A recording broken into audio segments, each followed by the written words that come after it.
The overall goal of this procedure is to simultaneously detect intracellular nitric oxide and superoxide anions using the fluorescence dye DAF2DA and DHE in freshly isolated intact mouse aortas.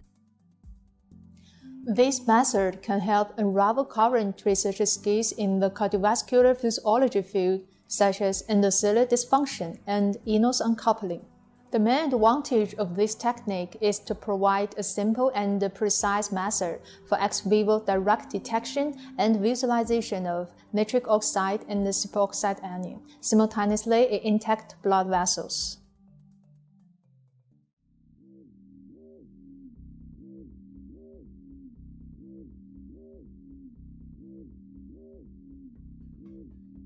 For this protocol, construct an organ bath system which can be heated to 37 degrees Celsius and aerated with 95% oxygen, 5% carbon dioxide gas from a carbon gas tank.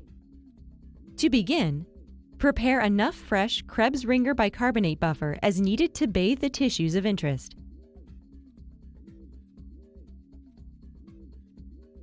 For example, 200 milliliters is needed for aortas in one experiment. Switch on the organ bath system and adjust the heat control to 37 degrees Celsius. After washing the chambers with Krebs-Ringer bicarbonate buffer, add 5 milliliters of the Krebs-Ringer bicarbonate buffer to each chamber and turn on the gas to aerate it with 95% oxygen and 5% carbon dioxide for 30 minutes. Keep the chambers covered. Also, prepare a bottle of ice-cold Krebs-Ringer bicarbonate buffer with aeration.